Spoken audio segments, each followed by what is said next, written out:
Russell, first of all, tell me, we're now over a month into lockdown. Yeah, Um, we've never experienced anything like this before in our lives anyway. How are you coping with it? it's different for everyone.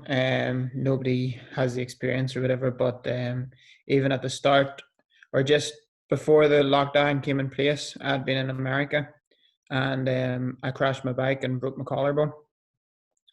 And that was it'll be 8 weeks tomorrow on Sunday. So that was the start of the lockdown. When I came home, so it was a mad rush getting out of America, just get home. And I guess races had started to get cancelled. That was before the Olympic postponement and stuff. So I guess the main thing was just worried about the collarbone rather than anything. I wasn't even really leaving the house. I had nowhere to go, or I guess it was straight home and maybe went to hospital for another x-ray once we got home. And it was a bit eerie being in the hospitals for that time and not really the place you wanted to be. It's healed quite fast, but it actually has been something to take my mind off it. And it means that I wasn't really missing swimming or missing racing. And if someone had told me that I wouldn't be allowed to train for swimming with a broken collarbone, but nobody else in the world would be able to swim at the same time, I wouldn't believe them. But that's the reality of it. And it was, I guess, I wouldn't want to break a bone ever, but timing wise, this is probably the best time ever for an athlete to have the opportunity to recover and stuff. So I've just been on the turbo, back running. Once it was out of the sling, collarbone's healed pretty well now. Got me a 6-week X-ray, and it was nearly 80% healed. So that was super positive. And it's just a case of just being sensible. I don't really have anywhere to go, so I've nearly just been staying at home, and I couldn't drive, so it's actually been quite easy. It's not even it hasn't felt like a burden or missing out on anything really. And did you get operated on after that crash? No, thankfully not. So it was sitting okay, and then I guess the consultants didn't want an unnecessary operation. Even if there was complications or an infection or whatever, it's not what I would have wanted with everything going on. So when it was sitting more or less okay, we just left it, and I'm quite happy I did because it's healed pretty fast. So I'm happy. Right. And it's halfway through 2020 now. Putting your injury to the side, I guess you would have been expecting to be putting the finishing touches on Tokyo preparation right now. How did you feel when that announcement was made about postponing the Olympics, or was that before or after your injury?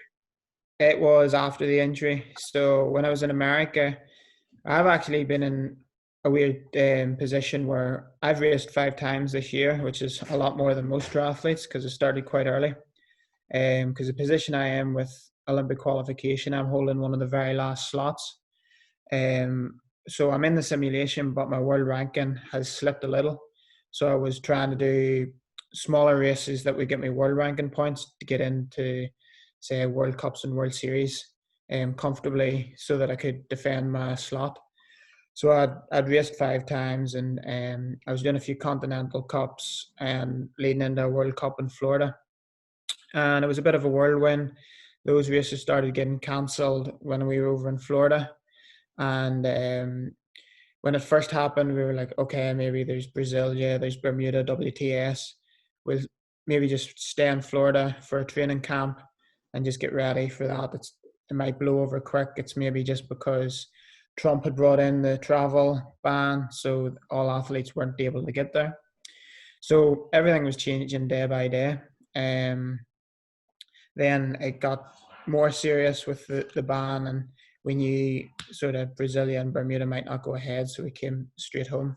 Then with breaking the collarbone, the day before I came home, all those races have been cancelled, and I just go out for an easy ride, and that's when I broke the collarbone. You feel frustrated, why did it happen when I wasn't even training for anything? So it was, emotions were up and down, and then you sort of settle yourself. Okay, best time, and I've plenty of time to get ready. There's no more qualification races probably going to happen. So if I'm still in the simulation, hopefully they just close it, and all I have to do is get ready for the 27th of July. So that was where the mindset changed, and it was just like, right, I'll probably have qualified now, unofficially, and then they postpone it, and then you're like, okay, well, it's going to be a year time, so they are going to open up qualification again. So then you're sort of like, okay, that's another stressful full year to go through. So it was a bit of a whirlwind, but it was just constantly up and down with emotions. Sort of, it was the injury a bad thing or a good thing, or just then with the postponement, what's going to happen with qualification and different stuff. Like, we don't even know when races are going to start again.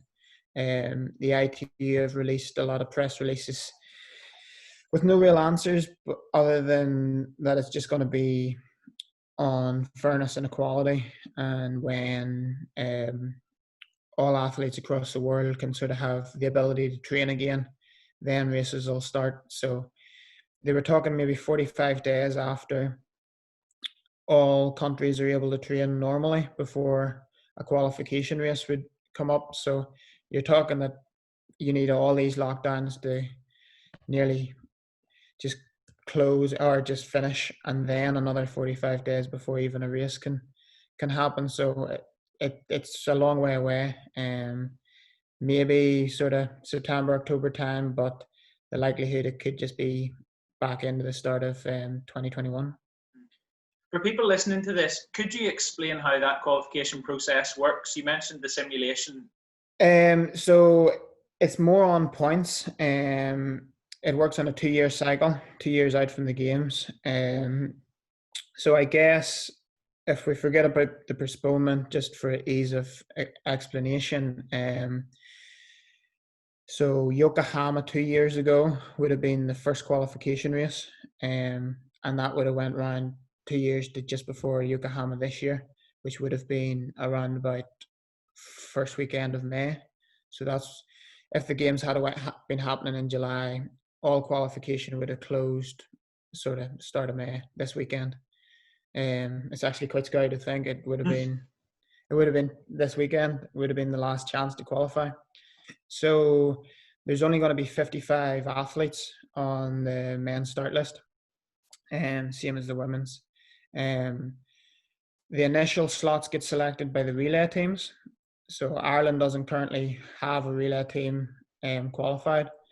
So the relay automatically qualifies 2 men and 2 women, and that'll be for the first maybe 14 slots, so 7 teams.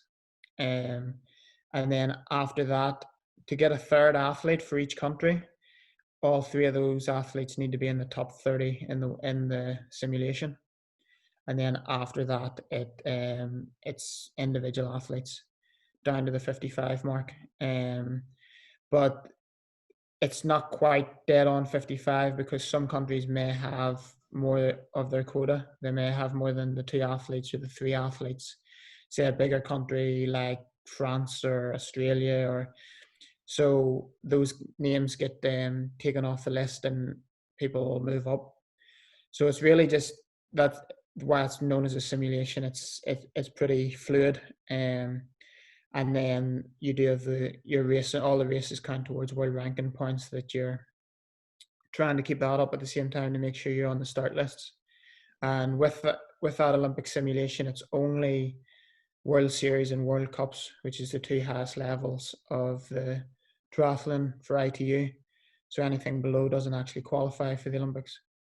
And that's the gist of it. You nearly need a degree to go into it in more detail. Sometimes you just sort of simplify it and just do as best as you can the race and see how things are going, and then come crunch time, then that's when you really have to be man marking and watching people in races.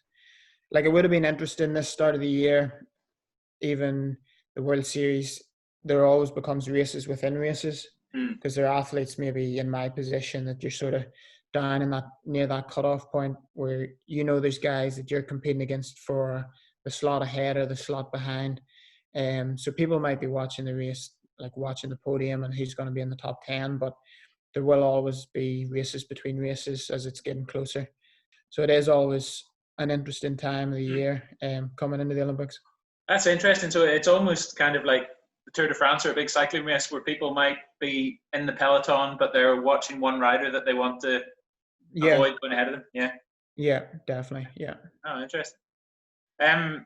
You mentioned the Irish setup there, and I've actually seen you race before, but it was quite a few years back. It was in Glasgow.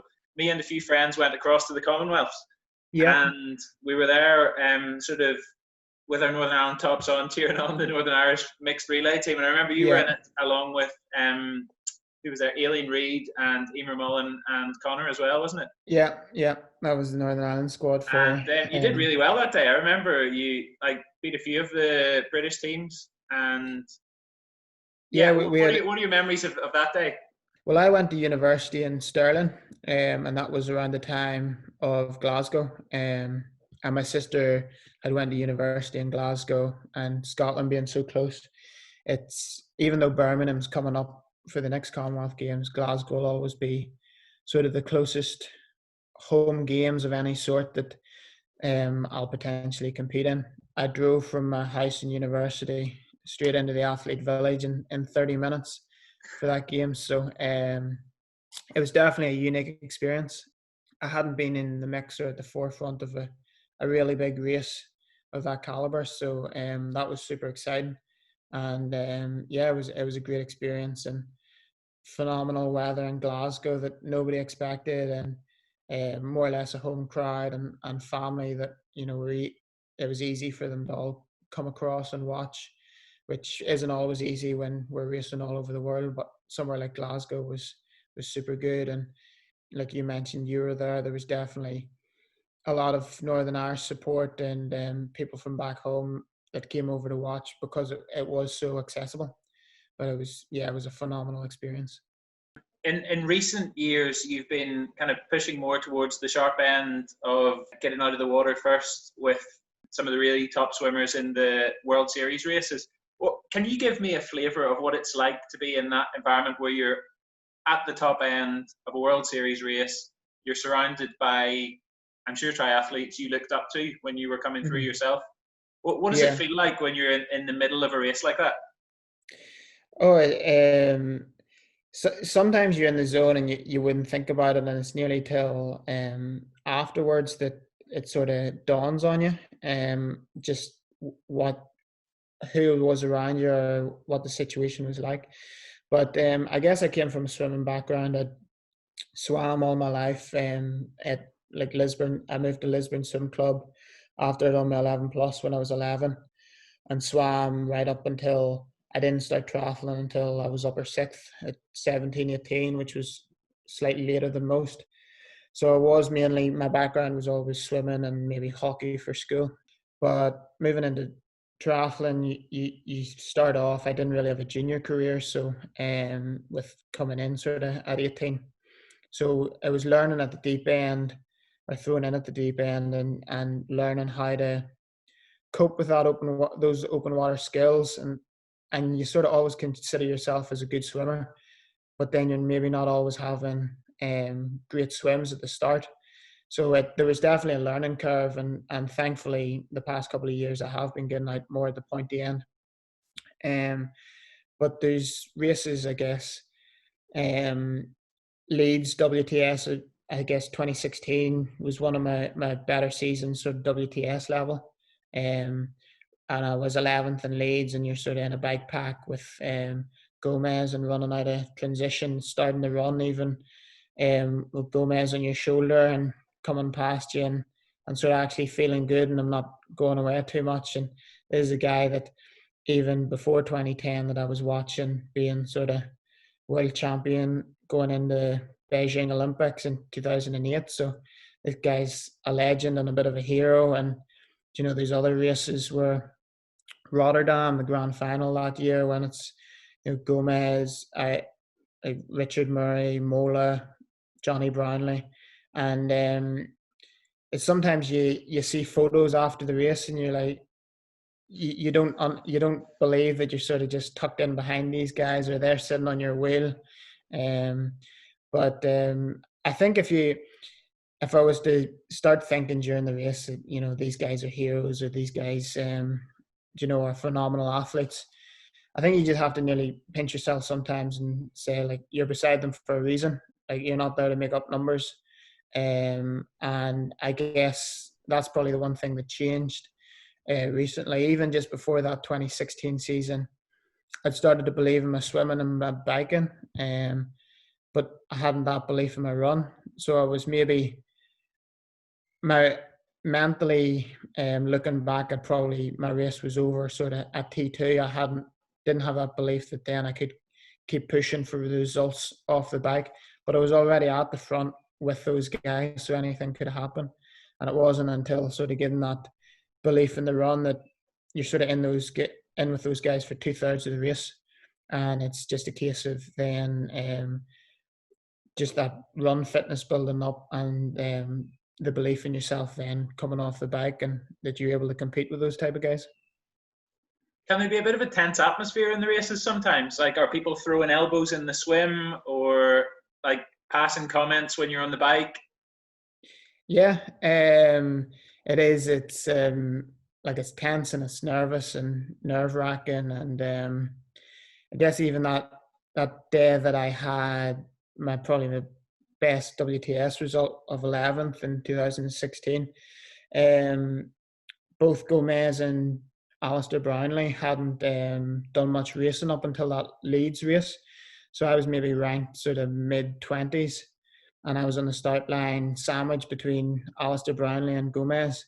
And the right-hand side of the pontoon, where you're sort of on your ranking number, you can pick where you can stand. And at the start, Alistair then went far right, and there's sort of Alistair, myself, Gomez standing on the start line of Leeds WTS, and Alistair turned to me and just told me no fighting, sit on, and there's Fabian from Italy, like, he'll swim us to the front, no messing.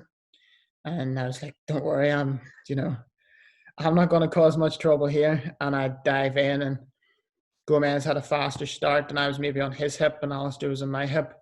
And let's just say, probably wasn't too keen that someone was between him and Gomez, and he was probably going to man mark him. And he just punched my goggles off my face and climbed over.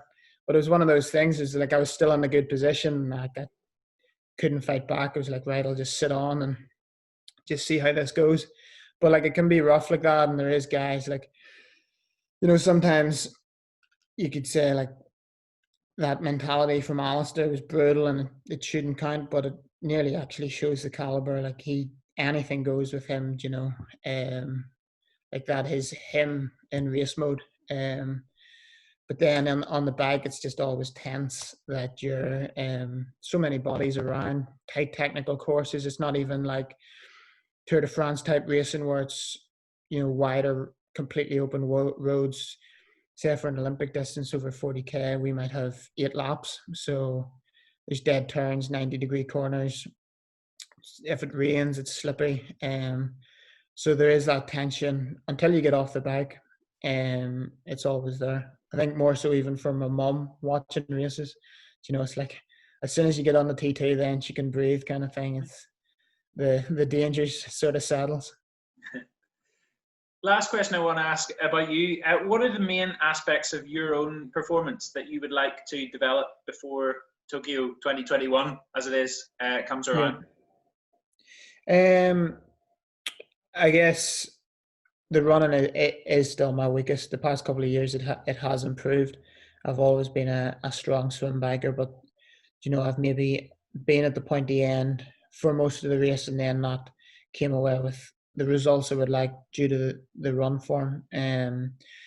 But I would still want to improve my swimming. That come Tokyo, I'm potentially, if I'm there, to be one of the top guys coming out of that water. It'll be the biggest race of my career. And the past 2 Olympics, it has been small breakaway packs. Like, even in Rio, it was a small break, maybe 8-10. It stayed away the whole race, and the likelihood is that people do step up their swimming again for an Olympic Games. Like, that's the way it has been in the past. So I want to be there swim wise, that I'm in that pack of 8-10, which I believe I have the potential to do. So that's one thing of using the strength. I might as well use one of my strengths to get into that position, and then you're not chasing all day. Bike wise, for the course, it is a punchy course, so it's not sustained power. It is very like your power spikes, and you maybe over 1,000 watts out of some corners, and then freewheeling for the next section. So it's actually training for the course, rather than just being bike fit. And then come the run, even bike strength, the stronger I am on the bike will carry through to how fast then I'm going to run off the bike. And especially dealing with the heat, it is conservation and who's going to be the sort of strongest athlete for the run. It will be a run of survival more than it's not going to be the fastest 10K of the season, even if it is an Olympic Games due to the heat. So it is just building that sort of strength run and consistency. Like a lot of the races go out really fast, and if you don't follow those guys, you're out of the mix.